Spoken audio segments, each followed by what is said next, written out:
Okay, what we're going to try and do today is fit a tripod mount, a threaded tripod mount, one of these, to a Logitech C910 webcam.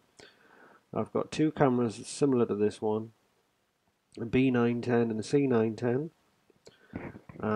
They're both quite nice cameras, both quite inexpensive. But one thing they lack, which the more modern Logitech cameras have, beginning with I think the C920, is some means of attaching a tripod. One of these desk tripods, for example, or a full-size tripod. So there is a modification out there. If I will show you what it is. Okay, so here are a couple of the attempts at adding a tripod mount to these cameras, and they usually involve gluing a nut of the appropriate size to the bottom of the base, which would be, I'll show you here.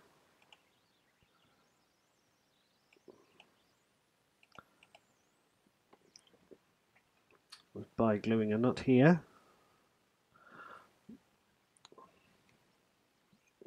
Let's adjust this light a little bit.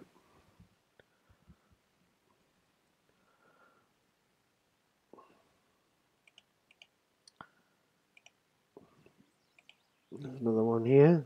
Now in this case the nut's being glued on the inside of the clip. Now the drawback of this method is that the camera won't sit on the base, because it's possible to just sit the camera on the heavy base. Well, that will no longer work. Well, I mean, well, it'll balance on the nut perhaps, but it's not ideal. And in this case, if you glue it on the inside of the clip, then it's going to scratch a monitor if you ever wish to clip it to a monitor again. Another approach was to completely remove the clip and replace it with this 3D printed part. But again, we have the issue that the camera will no longer sit clipped onto a monitor, and it won't sit flat on the base. Now ideally what we want is something like the C920, which you can see here, which has the tripod mount recessed in the base. So that's what we're going to try and do. So I thought the best thing to do, I've already done the other camera, so I thought what the best thing to do would be, rather than just go ahead and drill a hole in the bottom and hope for the best, which was to take it apart and have a look and see what was inside. And what's actually inside is a heavy metal block. So the first, if you're going to do this, the first thing we need to do is dismantle this housing on the bottom.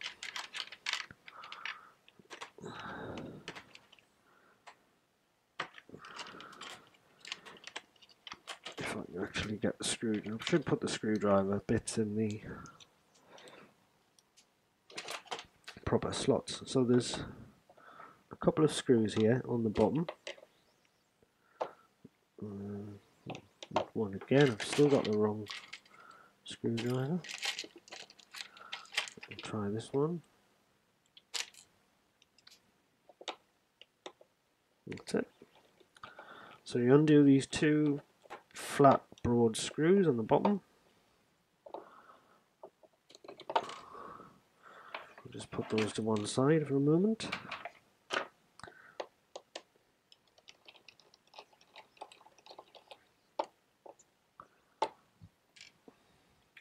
And this little panel just falls out of the bottom. It should do.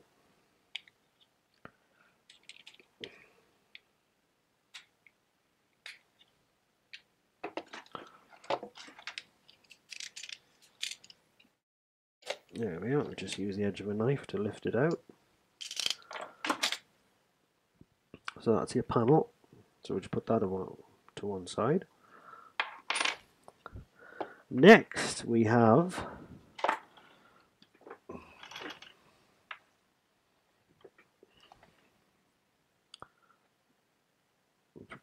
focus at all.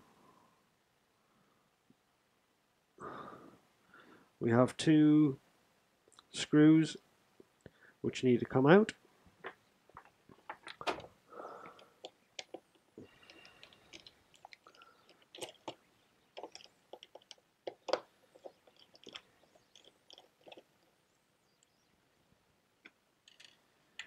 And those screws are different to the other ones we've just removed, so we need to keep them apart. Now the next thing,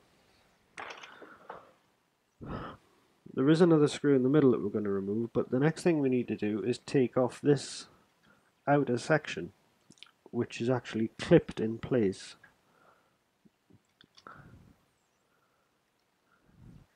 In fact, now come to think of it, yes, the next thing we need to do is take out this screw in the middle, and then we're going to release this outer section. So I'm going to take out this middle screw as well.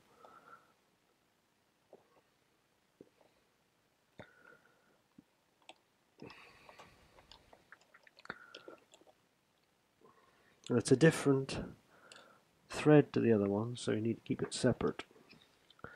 Okay, so now we've removed that one, and that one. Okay, and the next thing we're going to do is we're going to just use a screwdriver or a plectrum or something to gently prise open these little clips. These little two clips on either side are what's holding this plastic section onto the metal core, if you like. So, and we don't want to damage this. What I actually find useful is a little plectrum, some sort of pry tool. I think I've got one.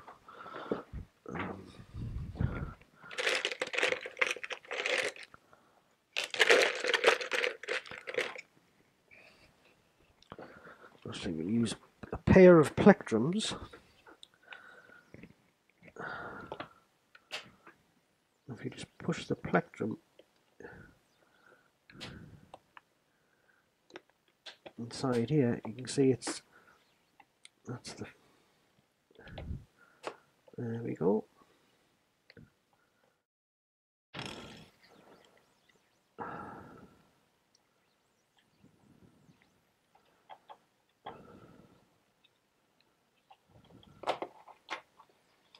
They're a little bit fiddly and you don't want to break the plastic.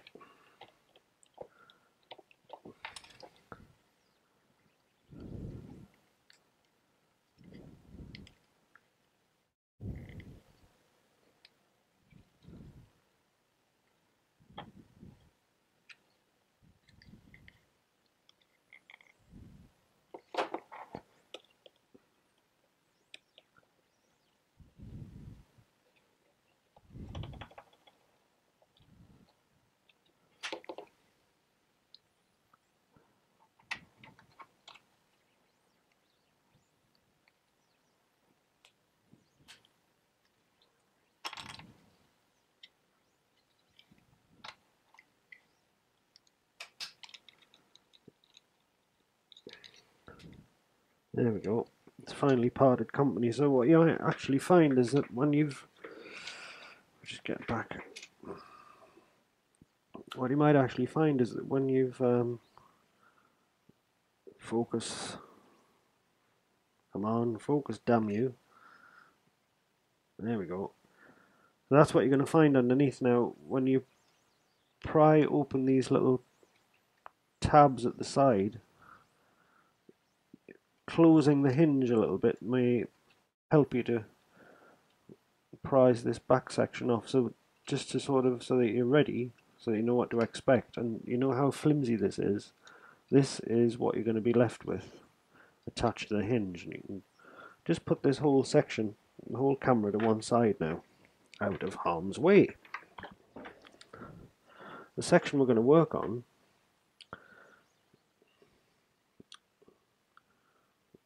is this metal section. Now we're going to remove this metal section from the plastic casing, and we're going to do that by releasing one final screw, which is right down here.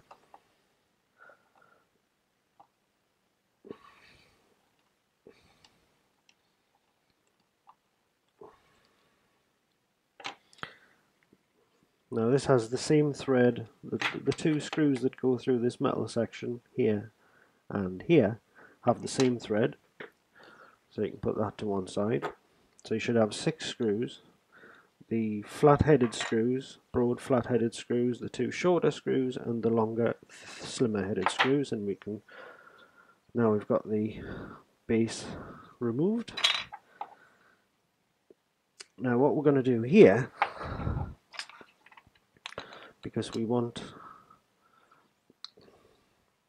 the nut to be in this kind of area on the bottom, but we want it to be recessed and flush with the base of this plastic section.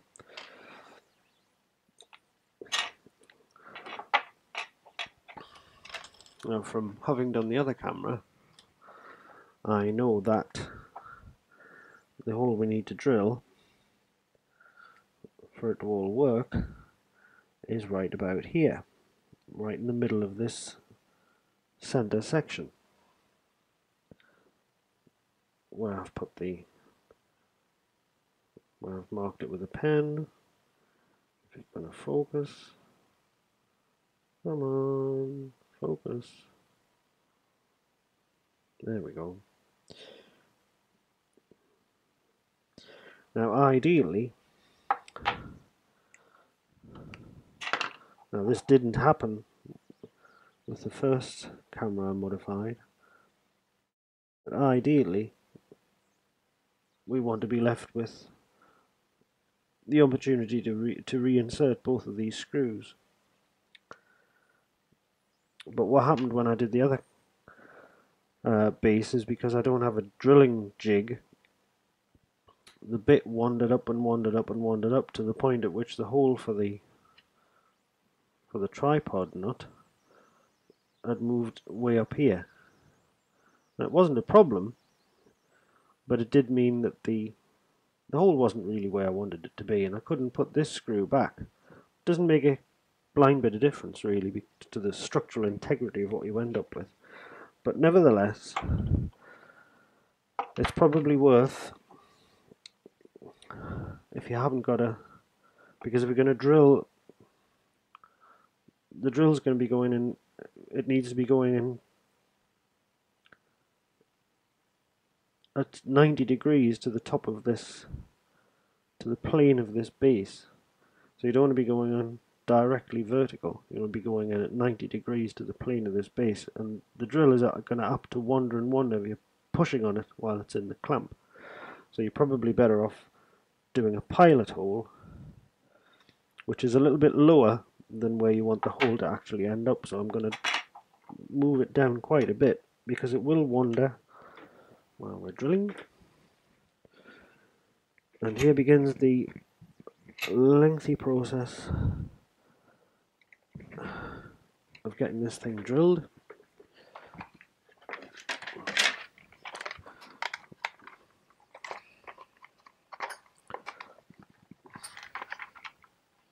So start with a small pilot hole, and we're working up from about 3mm to around about 7.5 to 8mm.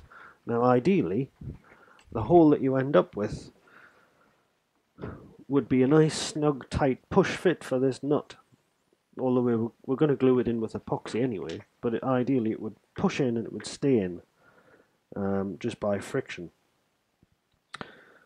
And the other thing is, we don't want to go too deep before the hole is wide enough where we can test fit this, because this needs to be completely flush with this piece of metal, because it's going to be just, the hole that we drill in here is going to be sort of chamfered so that everything looks nice and neat.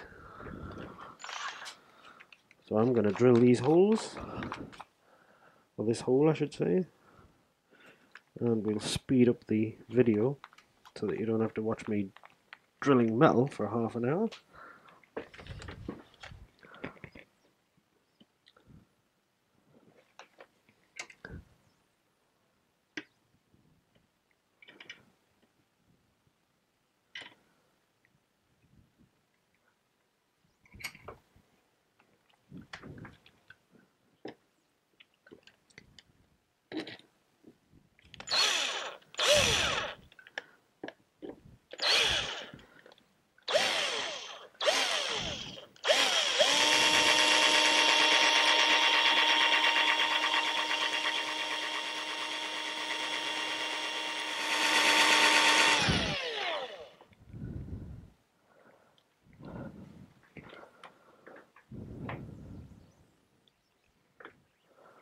So there's our pilot hole going in, and we're going to keep drilling and with wider and wider bits until we go about a 1/4 of an inch down with a 7.5mm diameter hole.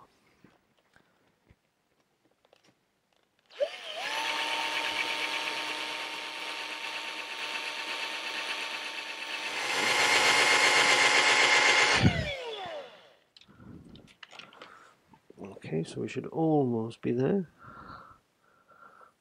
We are almost there.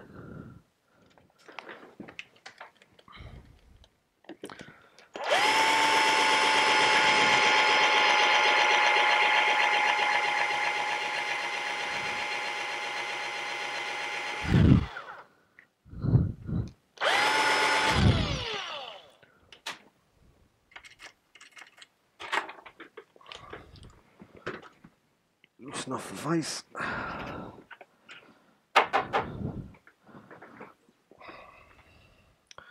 So this is what we ended up with.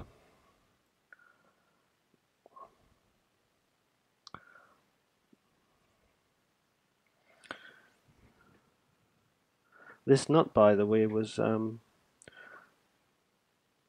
bought one of those £1 selfie camera, selfie tripods in the pound shop, and smashed it up and stole the nut. You can see the nut fits in there quite nicely.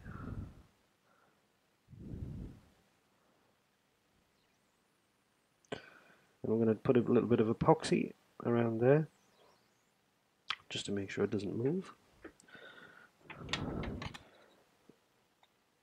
So we've made a little mark where we think the centre of the hole is going to be, and we've put this metal insert back inside of the plastic casing without any without the nut inside.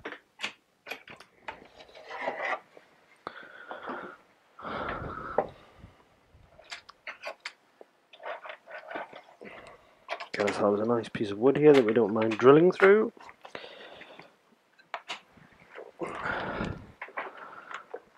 Now we're going to go back down to a narrow drill, 3mm or so, to drill a pilot hole. And what we'll find is that the drill, since it's going through the plastic and then into the hole we've already drilled in the metal, the hole in the metal will guide the drill so that we end up with a hole in the plastic which is perfectly aligned to the hole in the metal. Now, as an added insurance, I'm going to put these 2 screws back in here temporarily,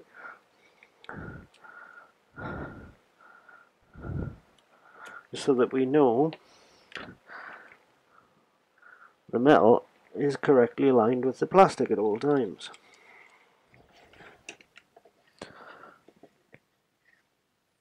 So that we don't pull on the metal base unduly. What I also like to do is put this on a corner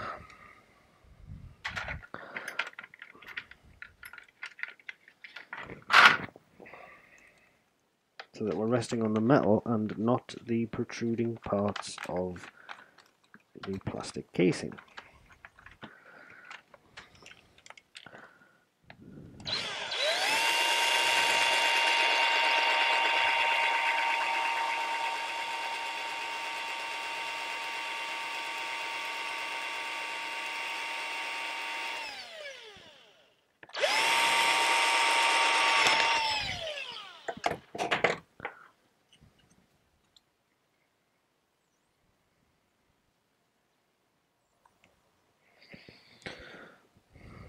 Okay, so this is what we've ended up with. That nut just perfectly sits in that hole, and we're going to finish it off with a little chamfer.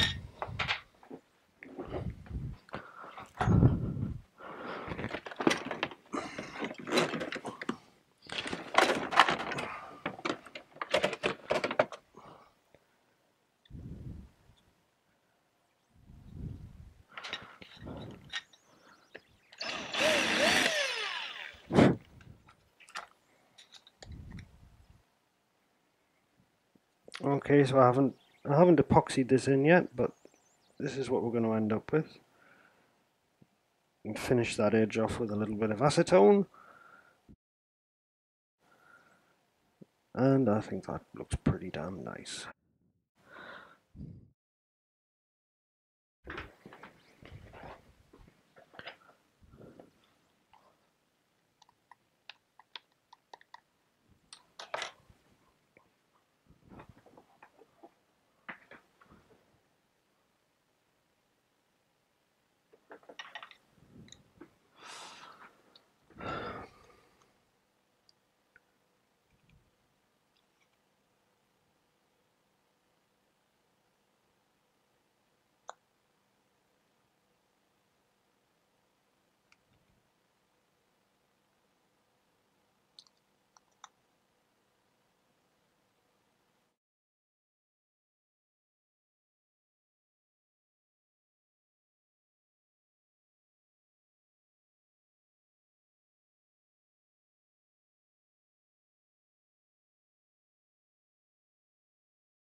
Down here.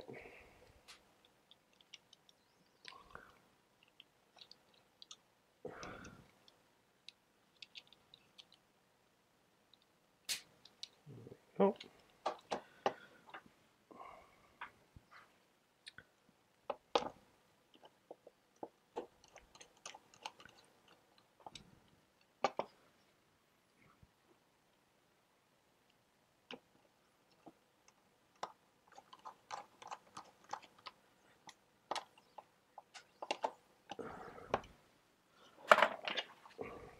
Pop that faceplate back on.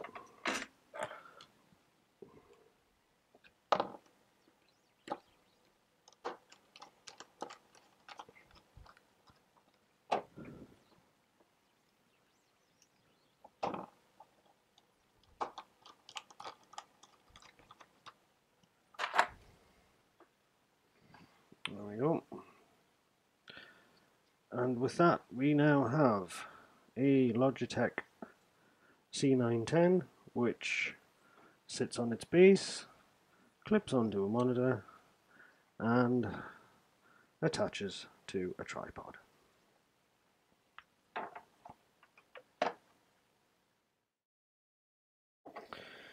And now we have a Logitech C910, into which you can screw a tripod, and which stands very nicely.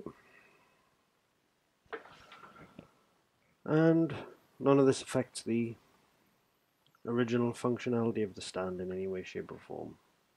So there you go. I hope you found this one useful. If you have any comments, please leave them in the comment section below, and if you like the video, please click like and please subscribe. Until next time, bye bye.